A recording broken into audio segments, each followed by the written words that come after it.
Capítulo 16, Dia da Independência. Almanzo estava tomando café quando se lembrou de que era 4 de julho. Sentiu-se mais alegre. Era como se fosse manhã de domingo. Depois do café, esfregou o rosto com sabão mole até deixá-lo brilhante. Dividiu o cabelo molhado e penteou-o cuidadosamente. Vestiu as calças cinzentas e a camisa de morim francês, o colete e o casaco redondo curto. A mãe fizera seu terno novo de acordo com o novo estilo. O casaco fechava no pescoço com uma pequena aba de fazenda. Depois, os dois lados se abriam para mostrar o colete e desciam arredondados sobre os bolsos das calças. Pôs o seu chapéu de palha redondo, que a mãe fizera de palha de aveia trançada, e estava trajado para o dia da independência. Sentiu-se muito elegante. Os lustrosos cavalos do pai achavam-se atrelados ao reluzente carro de rodas vermelhas e todos partiram à fria luz do sol. A região inteira tinha um ar festivo. Ninguém trabalhava nos campos e ao longo das estradas as pessoas em suas roupas domingueiras rumavam para a cidade. Os cavalos velozes do pai ultrapassaram todos os outros. Ultrapassaram as carroças, os carros e carruagem. Ultrapassaram cavalos cinzentos, cavalos pretos e cavalos cinzentos malhados. Almanzo acenava com o chapéu sempre que passava por alguém que conhecia e se sentiria perfeitamente feliz se fosse ele quem dirigisse aquela bonita e veloz parelha. Nos abrigos da igreja em Malone, ajudou o pai a desatrelar. A mãe, as meninas e Royal afastaram-se apressados. Mas Almanzo preferia ajudar a cuidar dos cavalos a qualquer outra coisa.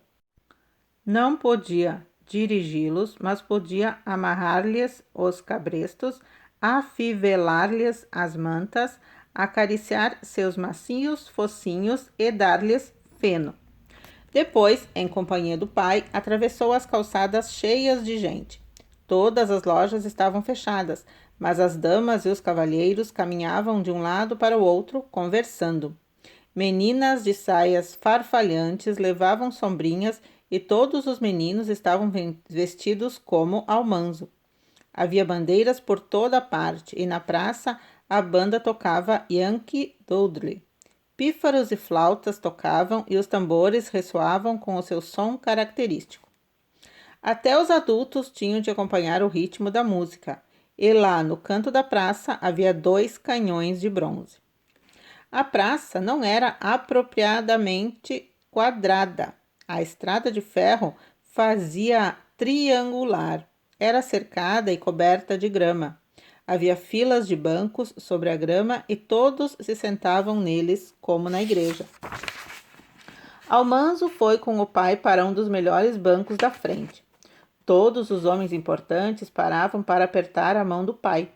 O povo continuou a chegar até que todos os bancos ficaram cheios e ainda havia gente do outro lado da cerca. A banda parou de tocar e o ministro orou. Depois a banda começou de novo a tocar e todos se levantaram. Homens e meninos tiraram os chapéus. A banda tocava e todos cantavam. Ó, dizei, podeis ver a primeira luz da madrugada, o que tão orgulhosamente saudávamos ao último clarão do crepúsculo, de quem eram as largas listras e brilhantes estrelas através da perigosa noite que acima das fortificações observávamos tão galantemente correrem? No alto do mastro, contra o céu azul, as estrelas e listras drapejavam.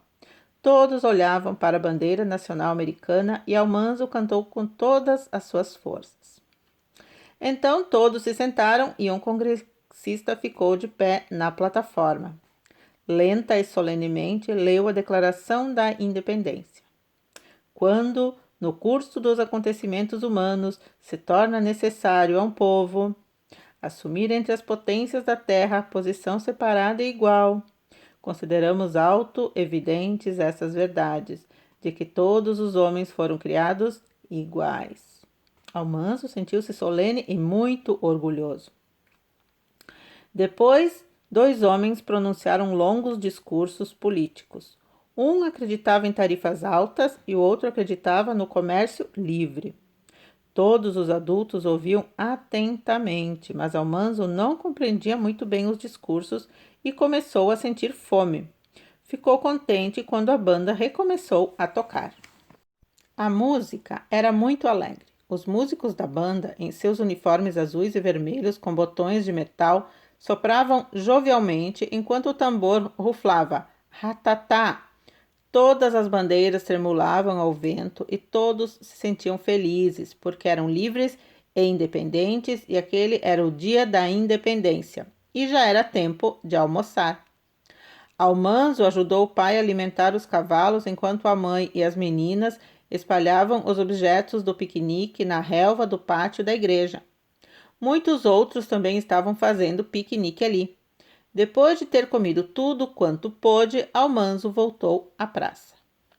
Havia uma barraca de limonada perto das estacas de cavalos. Um homem vendia limonada vermelha por $1 o copo e uma multidão de meninos da cidade o rodeava. O primo Frank estava lá. Almanzo tomou um gole de água na bomba da cidade, mas Frank disse que ia comprar limonada. Tinha $1. Foi até a barraca, comprou um copo de limonada vermelha e bebeu-a lentamente. Lambeu os lábios, esfregou o estômago e disse: por que não compra também? Onde é que você arranjou $1? Perguntou Almanzo. Ele nunca tivera $1. O pai lhe dava uma moeda todos os domingos para pôr na caixa de coleta da igreja. Nunca tivera qualquer outro dinheiro. Foi meu pai que me deu, jactou-se Frank. Meu pai me dá $1 toda vez que eu lhe peço. Bem, meu pai também me daria se eu pedisse, falou Almanzo. Então por que não lhe pede? Frank não acreditaria que o pai desse $1 a Almanzo. Almanzo não sabia se o pai daria ou não. Porque eu não quero pedir, disse. Ele não lhe daria $1, insistiu Frank. Daria sim. Desafio você a ir pedir, tornou Frank. Os outros meninos estavam escutando. Almanzo enfiou as mãos no bolso e disse: eu pediria se eu quisesse. Ora, você está com medo, zombou Frank. Duvido que tenha coragem. Duvido que tenha coragem. O pai estava um pouco adiante na rua conversando com o Sr. Paddock, o fabricante de carroças. Almanzo caminhou lentamente na direção deles. Estava amedrontado, mas tinha de ir. Quanto mais se aproximava do pai, mais medo tinha de pedir $1. Nunca havia pensado em fazer semelhante coisa. Estava certo de que o pai não lhe daria. Esperou até que o pai parasse de falar e olhasse para ele. Que é, filho? Perguntou o pai. Almanzo estava assustado. Pai, disse ele. Sim, meu filho. Pai, disse Almanzo. O senhor quer me dar $1. Ficou ali enquanto o pai e o Sr. Paddock olhavam para ele e teve vontade de desaparecer. Finalmente o pai perguntou: para quê? Almanzo olhou para seus mocassins e murmurou: Frank tinha $1. Comprou limonada vermelha. Bem, disse o pai lentamente. Se Frank o convidou, está certo que você também o convide. O pai enfiou a mão no bolso. Então parou e perguntou: Frank lhe ofereceu limonada? Almanzo queria tanto ganhar $1 que fez um aceno afirmativo. Depois estremeceu e disse: não, pai. O pai olhou-o longo tempo. Depois tirou a carteira, abriu-a e lentamente tirou $0,5 de prata, grande e redondo, e perguntou: Almanzo, sabe o que é isso? $0,5, respondeu Almanzo. Sim, mas você sabe o que é $0,5? Almanzo não sabia que fosse outra coisa senão $0,5. É trabalho, filho, disse o pai. É isto que o dinheiro é, trabalho duro. O Sr. Paddock riu. O menino é muito pequeno, Wilder, disse ele. Você não pode fazer um garoto compreender isso. Almanzo é mais esperto do que você pensa, disse o pai. Almanzo nada compreendia. Queria estar longe dali, mas o Sr. Paddock estava olhando para o pai exatamente como Frank olhara para Almanzo quando o desafiara a ir pedir, e o pai dissera que Almanzo era esperto. Portanto, Almanzo tratou de assumir uma expressão de menino esperto. O pai perguntou: Sabe cultivar batatas, Almanzo? Sim, respondeu Almanzo. Diga, você tem uma semente de batata na primavera. O que faz com ela? Corto-a, respondeu Almanzo. Continue, filho. Primeiro gradamos, depois adubamos o campo e em seguida o aramos. Depois gradamos e marcamos o terreno. Plantamos as batatas, aramos e capinamos 2 vezes. Está certo, filho. E depois? Depois as colhemos e guardamos na adega. Sim. Depois as selecionamos durante todo o inverno. Atiramos fora todas as partes pequenas e podres. Quando chega a primavera, carregamos a carroça de batatas e a levamos a Malone, onde as vendemos. E se conseguimos um bom preço, filho, quanto recebemos por todo esse trabalho? Quanto recebemos por meio bushel de batatas? $0,5, disse Almanzo. Sim, tornou o pai. É isto que está nesse $0,5, Almanzo. O trabalho que foi necessário para obter meio bushel de batatas está aqui nele. Almanzo olhou a moeda redonda que o pai segurava. Parecia pequena comparada com todo aquele trabalho. Pode ficar com ela, Almanzo, disse o pai. Almanzo mal podia crer em seu ouvido. O pai deu-lhe o pesado $0,5. É seu, disse o pai. Pode comprar um leitãozinho com ele se quiser. Pode criá-lo e ele lhe dará uma ninhada de porquinhos que valerão $4-5 por cabeça. Ou você pode trocar esse $0,5 por limonada e bebê-la. Faça o que quiser, o dinheiro é seu.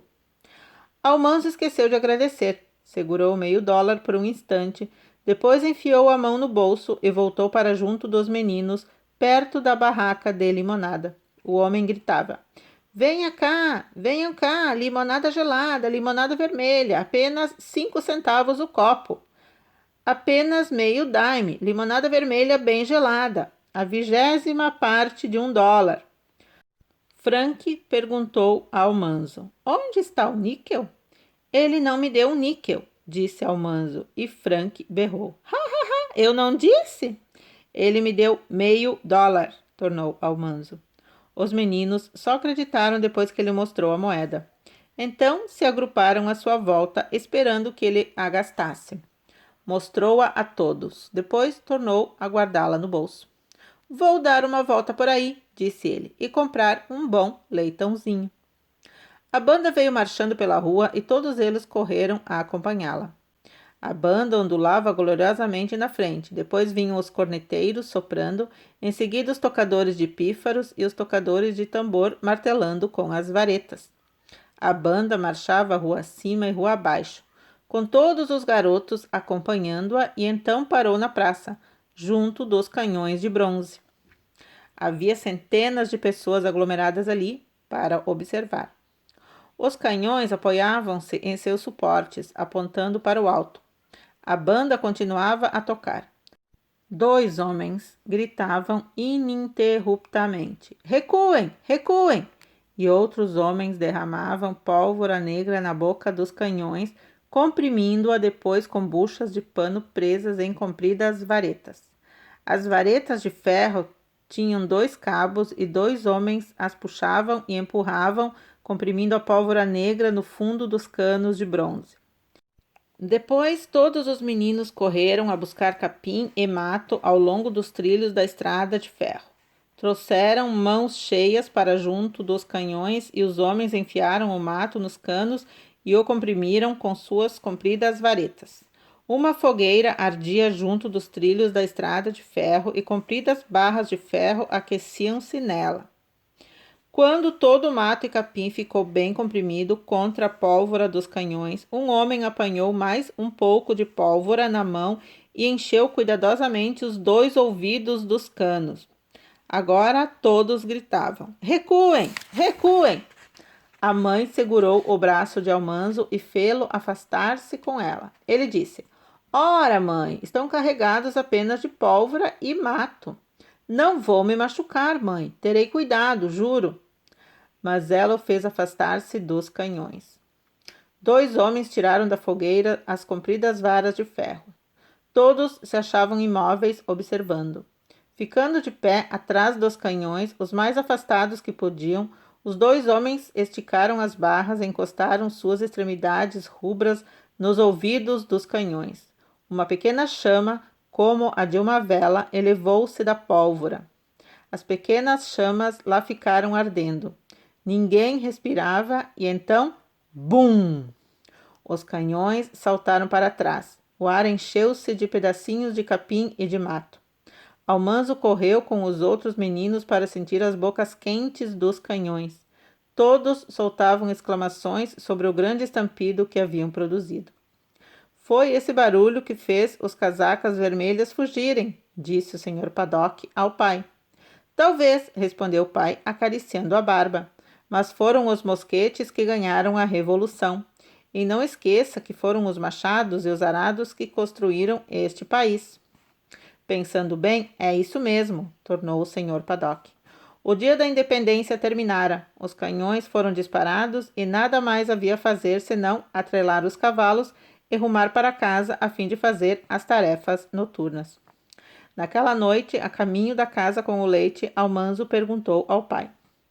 Pai, como foi que machados e arados fizeram este país? Não lutamos contra a Inglaterra para ganhá-lo? Lutamos pela independência, filho, disse o pai. Mas toda a terra que nossos antepassados tinham era uma pequena faixa entre as montanhas e o oceano. Daqui até o oeste era a região dos índios, dos espanhóis, dos franceses e dos ingleses. Foram os lavradores que tomaram toda essa região e dela fizeram a América. Como? Perguntou Almanzo. Bem, filho, os espanhóis eram soldados, cavalheiros altivos e poderosos que somente queriam ouro. Os franceses eram negociantes de peles querendo fazer dinheiro rápido. E a Inglaterra estava ocupada fazendo guerra. Mas nós éramos lavradores, filho, queríamos a terra. Foram os lavradores que subiram as montanhas e limparam a terra e a trabalharam e a cultivaram e se apegaram às suas lavouras. Esta região se estende agora por 4.000 quilômetros até o oeste. Vai além de Kansas e além do grande deserto americano sobre montanhas maiores do que essas, descendo até o Oceano Pacífico. É o maior país do mundo e foram os lavradores que tomaram toda esta região e dela fizeram a América, filho. Nunca esqueça isso.